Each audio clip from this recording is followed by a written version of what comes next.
All right, welcome to the deep dive. Today we're going to be jumping into a topic that's been a big one, a big question in philosophy for, well, like forever, basically. And that is the question of innateness. Innateness, yeah. It's kind of a deceptively simple question when you first hear it. Yeah. Are we born with, like, ideas already in our heads, certain concepts, ways of understanding the world? Like, are they preloaded? Right. Or do we come into the world as totally blank slates? That tabula rasa idea that, everything we know, everything we are, is purely learned through experience. Right. And, I think to a lot of folks today, this might sound like, well, isn't that just a question for science to answer? Yeah, it might seem that way at first glance. I mean, we've got genetics, neuroscience, developmental psychology. Seems like a purely empirical question, right? Right. But what's so fascinating is that for philosophers, this debate has had these huge implications for, well, how we understand everything, really, like morality. Where do our moral principles come from? Exactly. And epistemology, like how do we even know anything at all? What are the foundations of knowledge? And even stuff like metaphysics, the nature of reality itself. I mean, how much of what we perceive and understand is really out there, and how much is coming from within us? Absolutely. So, this wasn't just some abstract intellectual game for philosophers. They really saw this question of innateness as like this key to unlocking some of the deepest truths about what it means to be human. And the thing is, this debate keeps popping up again and again throughout history. It really does. It's like this recurring theme. Yeah, like we see Plato way back in ancient Greece making a strong argument for some kind of innateness. Right. And then, of course, his student Aristotle comes along and offers a powerful counter argument. And then it seems to kind of go quiet for a while. Yeah, then boom, centuries later, it's back with a vengeance in the 17th and 18th centuries with thinkers like Descartes, Leibniz. And then Locke comes along to challenge them. It's like this philosophical tennis match back and forth. Totally.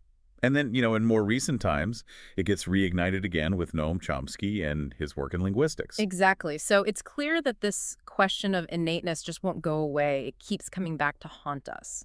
Okay, so for this deep dive, that's what we're going to be digging into, this whole historical back and forth, the big arguments, the key figures. Yeah, we really want to get a handle on the major philosophical positions, how they connect, how they clash.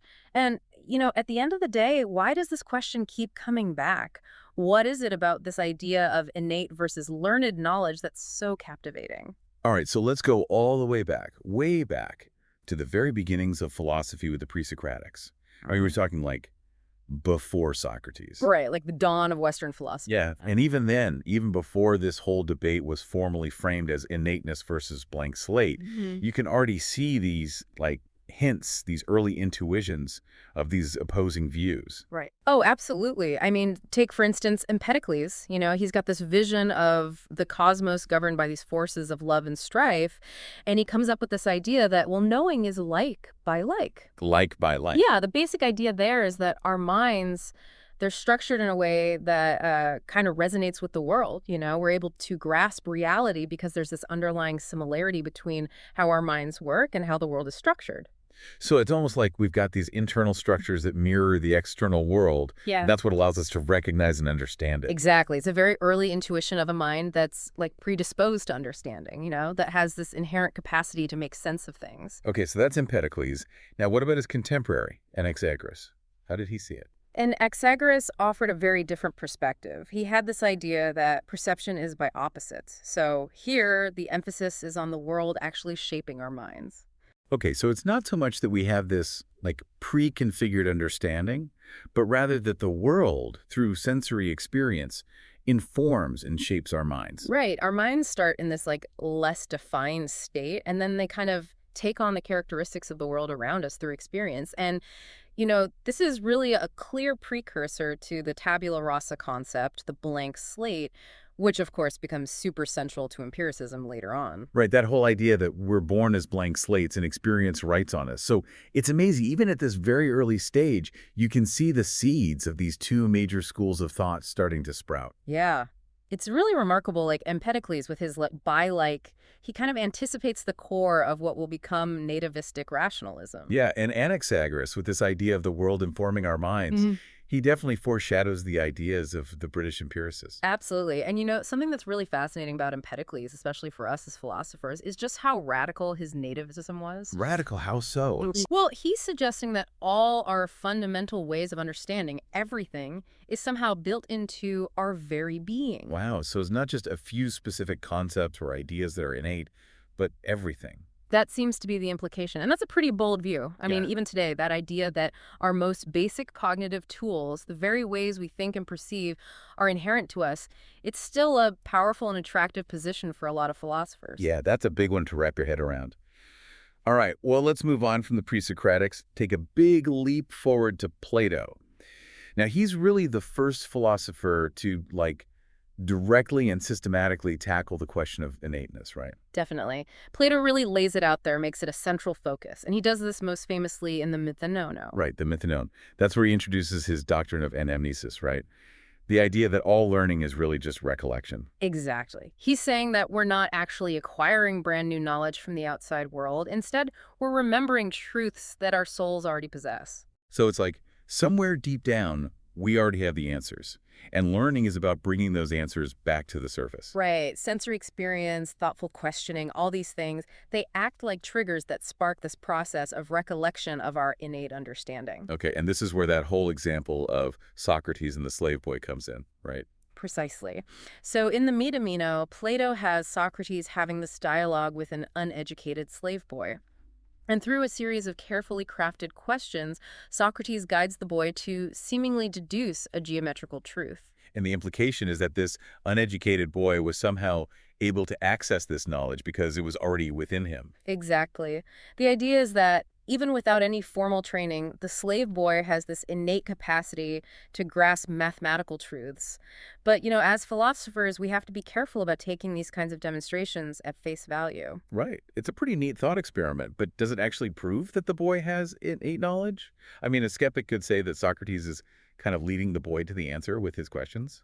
Exactly. It could be seen as more of a carefully orchestrated pedagogical exercise than like a genuine uncovering of innate knowledge. And of course, that's a criticism that's often been leveled at Plato's account. Yeah, that Socrates' questions are implicitly containing the answers, so it's not really a fair test. But Plato doesn't just rely on this one example, does he? No, he's got other arguments up his sleeve. For example, in the Phaedo, he focuses on our concept of equality. And he makes this argument that when we look at two things in the world, like two sticks, and we say, well, those are roughly equal, our very understanding of what equality means, this perfect absolute sameness, couldn't have come from those imperfectly equal sticks. Right, because we never encounter perfect equality in the sensory world, so where did that concept come from? Exactly. And for Plato, the answer is that our grasp of the concept of equality itself has to be innate. It's linked to his broader theory of forms. Right, the theory of forms, that's a big one for Plato. Yeah. So the idea there is that there's this realm of perfect, eternal, unchanging forms that exist independently of the physical world. And these forms are like the true essence of things. So there's a form of beauty, a form of justice, and so on. And our souls, according to Plato, they've had access to these forms in some kind of pre-existent state. Okay, so when we encounter imperfect beauty or imperfect equality in the physical world, we're able to recognize it as such because we have this innate knowledge of the perfect forms, right? Exactly. That's the core of Plato's reasoning. Now, again, as philosophers, we can see potential weaknesses in this argument. It relies pretty heavily on the theory of forms itself, which, has been debated and challenged by philosophers for centuries. Right, so not everyone buys into the idea of this separate realm of perfect forms. Exactly. But the important thing here is that even if we might not fully accept Plato's specific arguments, he introduces these key elements that become like cornerstones for nativist thought throughout history. Well, we see the emergence of what we now call the poverty of the stimulus argument.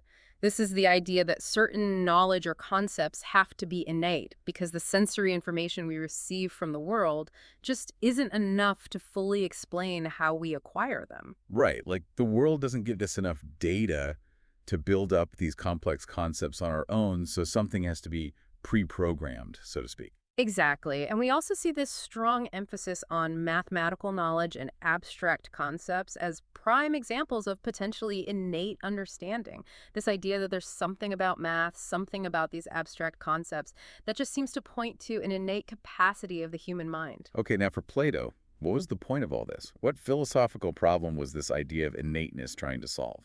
Well, a big one for Plato was what's called the paradox of inquiry. Basically, if we start off knowing absolutely nothing, how is it even possible for us to inquire into something? Like, if we're totally ignorant about something, how can we even begin to ask the right questions? Right, and even if we stumble upon the answer, how would we recognize it as the answer if we had no prior knowledge? Exactly. So, Plato's doctrine of anamnesis offers this neat solution. It says, look, inquiry isn't about gaining totally new knowledge, it's about remembering knowledge that we already have within us, buried deep down. So the answers are already there, it's just a matter of accessing them. Right. And the right kind of questioning, the right kind of reflection can help us bring those innate truths back into conscious awareness. Makes sense. And of course, for Plato, this whole idea of innate knowledge was also tied up with his beliefs about the soul, right? Oh, absolutely. I mean, if our knowledge is innate, if it's not coming from experience, then where did it come from? For Plato, the answer was that our souls existed in some form before our physical lives, and that's where we acquired this innate knowledge. Right, so innateness becomes this evidence for the pre-existence and even the immortality of the soul. It's a pretty big leap from a philosophical puzzle about knowledge to these like grand metaphysical claims about the nature of the soul. Definitely. And this connection between innateness and beliefs about the soul, it's something that pops up again and again in nativist thought throughout history. Okay, so we've got Plato making a strong case for innateness. Now let's talk about Aristotle, his most famous student. He famously disagreed with Plato on a lot of stuff. So where did he land on this whole innateness thing? Yeah, Aristotle definitely had his own ideas, and he fundamentally rejected Plato's nativism. Okay, so why did he disagree? Well, a big reason was that he rejected the foundation of Plato's whole argument. I mean, remember, Plato's reasoning relied heavily on the theory of forms, this idea that there's a separate realm of perfect eternal essences. Right. Aristotle wasn't buying that. He thought the forms of things weren't these separate entities floating around in some other dimension. He believed that the form of a thing was inseparable from the thing itself, its inherent structure, its essence. Okay, so instead of us having an innate understanding of like a separate form of dogness floating around out there, we come to understand what a dog is by observing actual dogs in the world. Exactly. Aristotle believed that our minds are capable of grasping the universal nature, the form of things, through the process of perception itself.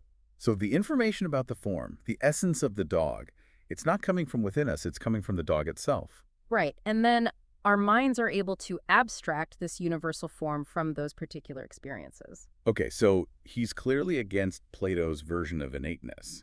Does that mean he's like a proto-empiricist, like a forerunner to Locke and Hume? Well, it's tempting to put him squarely in that camp, but it's actually a bit more complicated than that. Aristotle's philosophy is pretty complex, and his views on the active role of the intellect, the different kinds of knowledge, and this process of abstraction, they're all a lot more nuanced than what we find in later empiricists. So he's anti-nativist in the sense that he rejects Plato's innate forms, but he's not quite an empiricist in the way that Locke and Hume will be. Exactly. It would be an oversimplification to put him squarely in that box. He's got his own unique system. Okay, so we've got this ancient back and forth between Plato and Aristotle. And then, as we said, this debate kind of fades into the background for a while. But then, fast forward many centuries to the 17th and 18th centuries, boom, it's back in full force. What happened? Why did innateness make such a big comeback? Well, a big part of it was the scientific revolution. It really shook things up. I mean, the new science, with its emphasis on like primary qualities, the objective measurable stuff, and secondary qualities, the subjective sensory stuff, it created all these new challenges for the old ways of thinking about perception and knowledge. Right, it's like suddenly we had this new, more mechanistic view of the world, and it wasn't so clear how our minds fit into that picture. Exactly. Like, think about how we see things. We know now that light bounces off an object, triggers these physiological processes in our eyes and brain.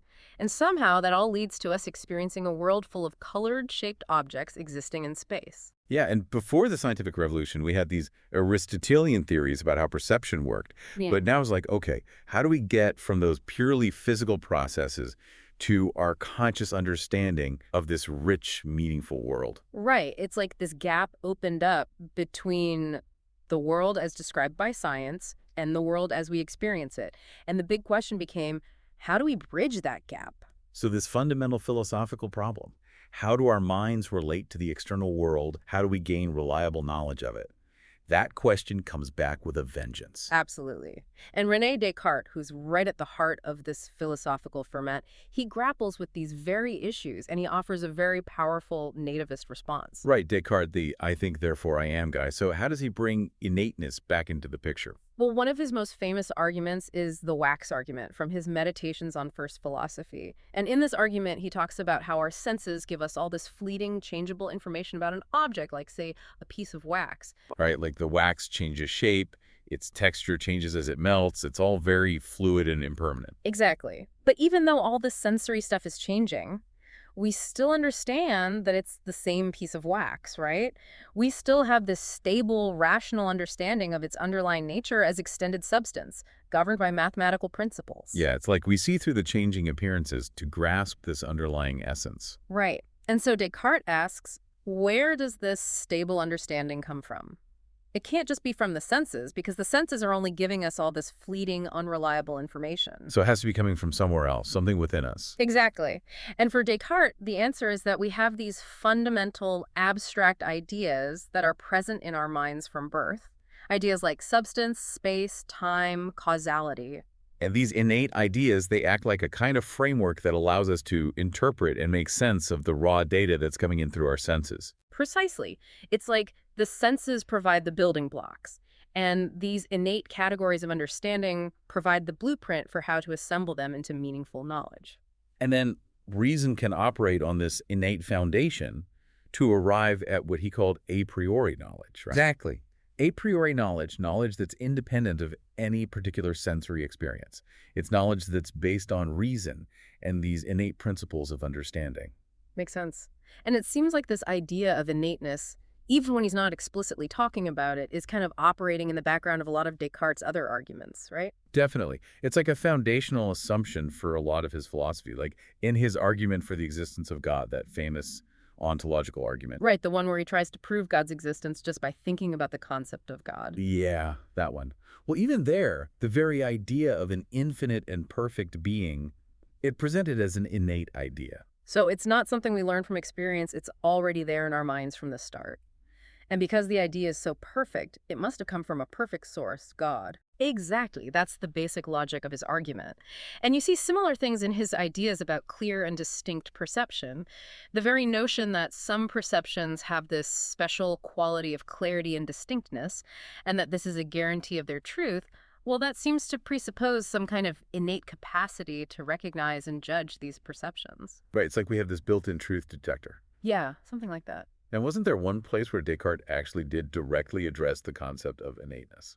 You're thinking about his notes directed against a certain program. And in those notes, he actually goes pretty far and suggests that, in a certain sense, all our ideas are innate. Wait, all of them? That seems to contradict his whole thing about the role of sensory experience. It might seem that way, but his point is a bit subtle. He's not saying that we're born with fully formed ideas of, like, specific objects or events. He's saying that even those seemingly empirical ideas, the ones that we get from experience, they still involve an innate capacity of the mind to form and recognize those ideas. Okay, so it's not that the ideas themselves are innate, but the ability to have those ideas, the capacity for forming them, that's innate. Exactly. He even compares it to, like, a hereditary disease like gout. It's not that you're born with gout, but you might have an inherited predisposition to develop it. Okay, that's an interesting analogy. So it's like innateness isn't about having prepackaged ideas, but rather about having this potential, this inherent structure that shapes how our minds work. Exactly. Okay, now, Descartes isn't the only rationalist who is big on innateness. What about Gottfried Wilhelm Leibniz? How did his views fit into this whole discussion?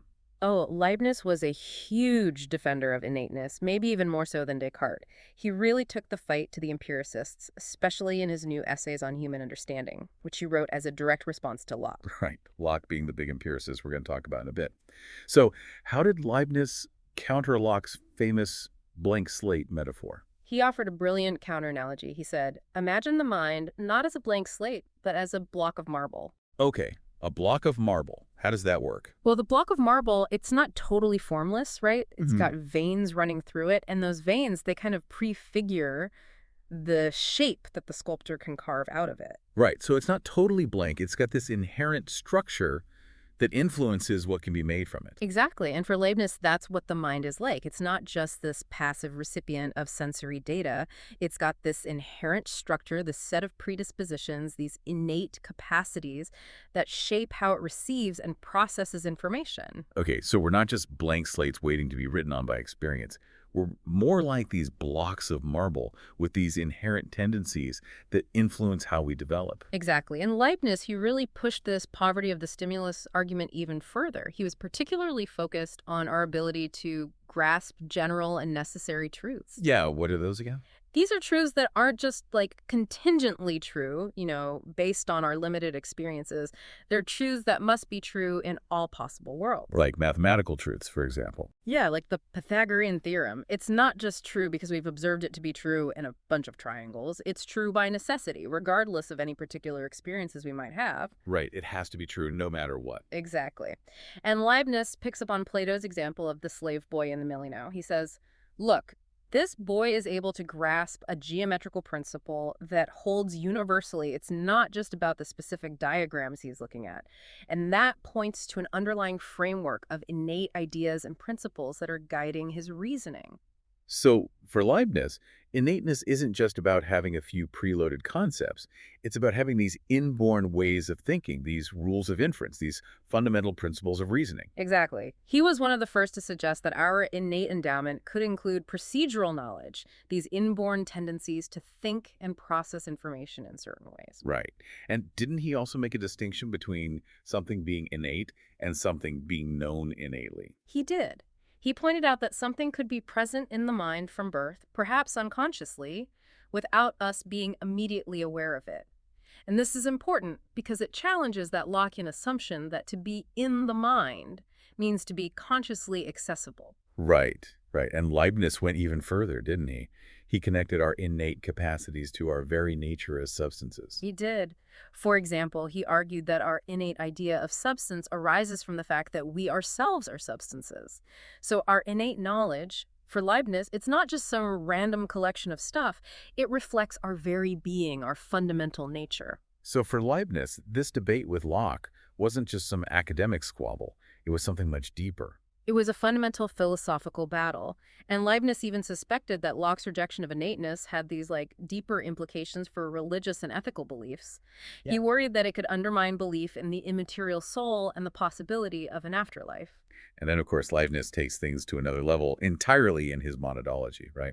Yeah, in the monadology, he gets really radical. He lays out this metaphysical system where the world is made up of these fundamental units called monads. And each monad, it's like this little self-contained world, and all its perceptions, all its experiences, they're all, in a sense, innate. They unfold from within according to this pre-established harmony ordained by God. So in the monadology, everything is innate in a way. It's like we're all playing out these predetermined scripts. Yeah, it's a pretty wild idea. And it's definitely a different kind of innateness than what we've been talking about with Descartes and the idea of innate ideas. Right. But I think it's important to point out here that even though these rationalists were all about innateness, rationalism and nativism aren't exactly the same thing. Absolutely. It's an important distinction. Nativism is specifically about the initial state of our minds. Are we born with certain ideas or capacities?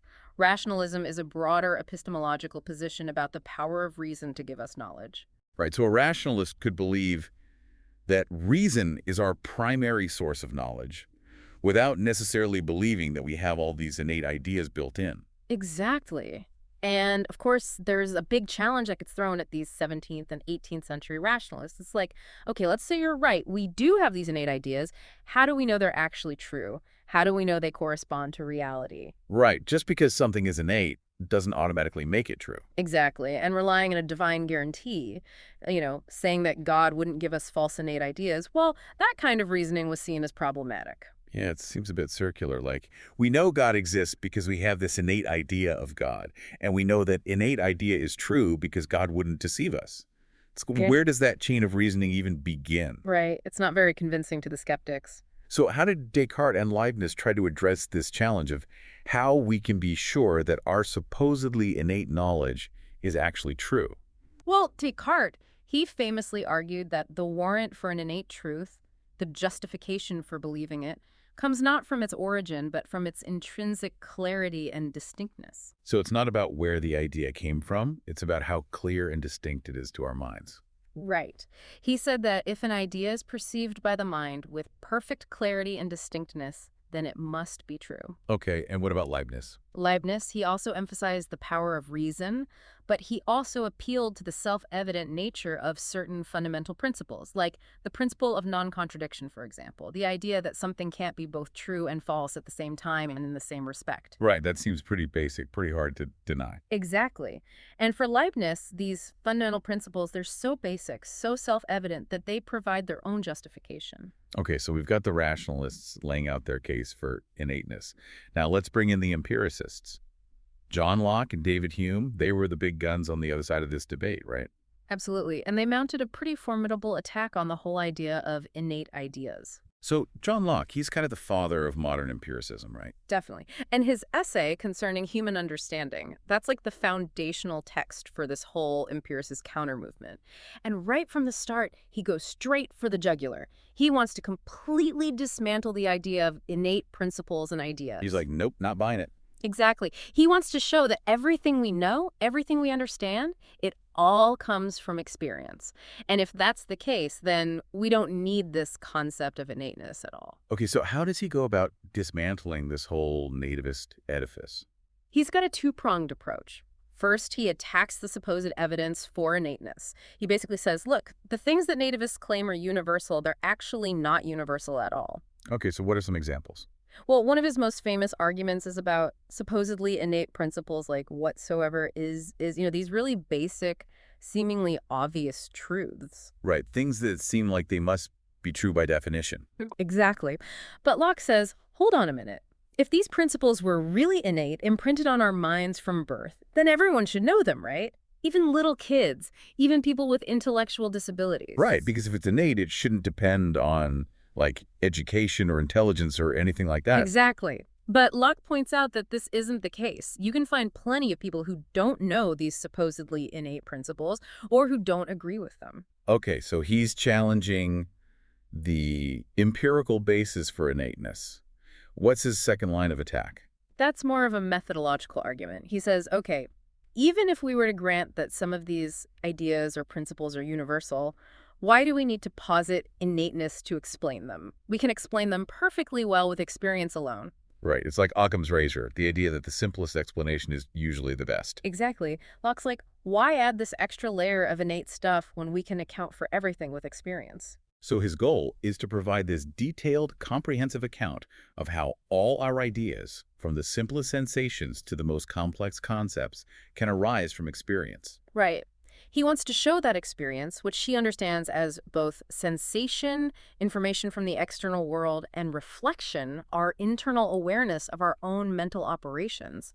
He wants to show that experience is enough to explain it all. And it seems like a big part of Locke's critique hinges on how he understands what it means for something to be in the mind. Absolutely. He's operating with this idea, which he inherits from Descartes, that for something to be present in the mind, it has to be something we're consciously aware of.